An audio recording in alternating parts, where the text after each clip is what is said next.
ভাবুন একটি সুন্দর পোশাক তৈরি হলো, রং, নকশা, কাপড় সব ঠিকঠাক, কিন্তু শেষ পর্যন্ত কেউ সেটি কিনল না। তাহলে কি হবে? এতদিন অনেক ক্ষেত্রে উত্তর ছিল গুদামে পড়ে থাকবে, বড় ছাড়ে বিক্রি হবে কিংবা পুড়ে ফেলা হবে। ফ্যাশন দুনিয়ার ঝলমলে রানওয়ের আড়ালে বছরের পর বছর এমন অপচয় চলেছে। ব্র্যান্ডের নাম ও ভাবমূর্তি ধরে রাখা, গুদাম খালি করা কিংবা অতিরিক্ত মজুত কমানোর নামে নতুন পোশাক ধ্বংস করা হতো নিয়মিত। শুনতে অবিশ্বাস্য লাগলেও বহু বছর ধরে বিলাসবহুল ব্র্যান্ড থেকে শুরু করে ফাস্ট ফ্যাশন কোম্পানিগুলোর ব্যবসায়িক কৌশলের অংশ ছিল এই অপচয়। এবার সেই গল্প বদলাতে চাইছে ইউরোপীয় union. Lily Whipped Shea Mystic Glowing Body Wash. Secret to ultimate glow.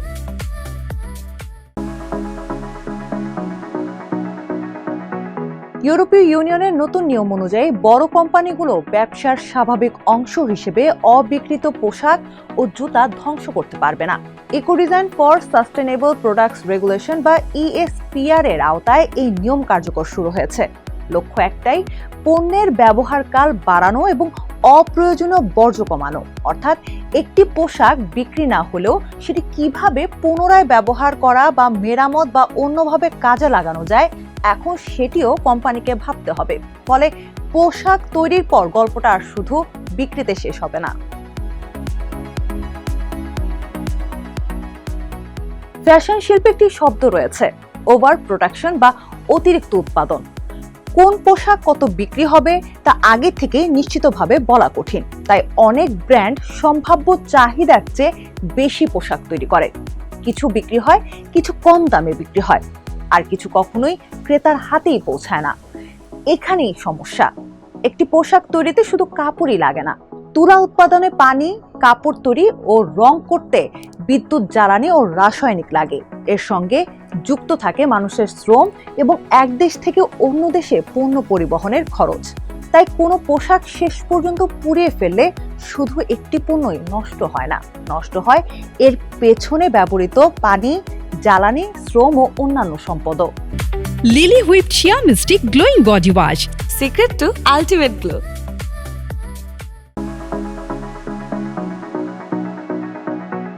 নতুন নিয়মের কারণে ব্র্যান্ডগুলোকে অবিকৃত পোশাকের জন্য বিকল্প পথ খুঁজতে হবে।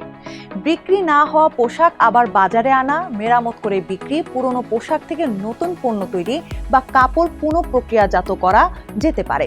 এই ধারণাকেই বলা হয় সার্কুলার ফ্যাশন, অর্থাৎ পোশাক তৈরি করে কিছুদিন পর ফেলে না দিয়ে যতটা সম্ভব দীর্ঘদিন ব্যবহার করা।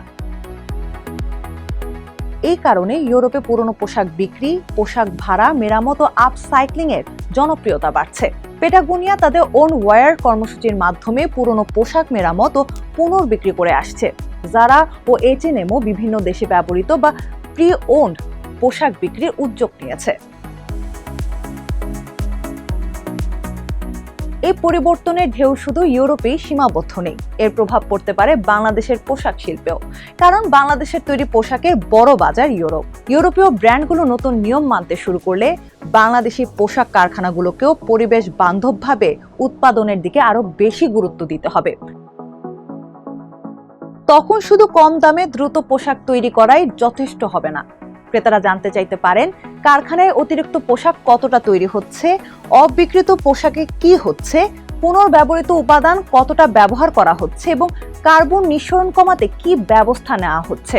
অর্থাৎ ফ্যাশনের বাজারে প্রতিযোগিতার সংজ্ঞাটাও বদলে যেতে পারে। আগে যেখানে দাম, গতি, উৎপাদন ক্ষমতা ছিল বড় শক্তি, সেখানে এখন সাস্টেনেবিলিটি বা টেকসই উৎপাদনও হয়ে উঠবে বড় শক্তি। তাই সবশেষে বলাই যায় ফ্যাশন বিশ্বে ফ্রম ওয়েস্ট টু ওয়ারড্রপ ধারণাটি ক্রমে গুরুত্ব পাচ্ছে। অর্থাৎ যে জিনিস একসময় বর্জ্য হিসেবে ফেলে দেওয়ার কথা ছিল সেটি আবার নতুন পোশাক বা পণ্যে ফিরে আসবে। ফ্যাশনের ভবিষ্যতে হয়তো আরো বেশি পোশাক বানানোর মধ্যে নয়, বরং একটি পোশাককে বারবার নতুন করে বাঁচিয়ে রাখার মধ্যেই হবে।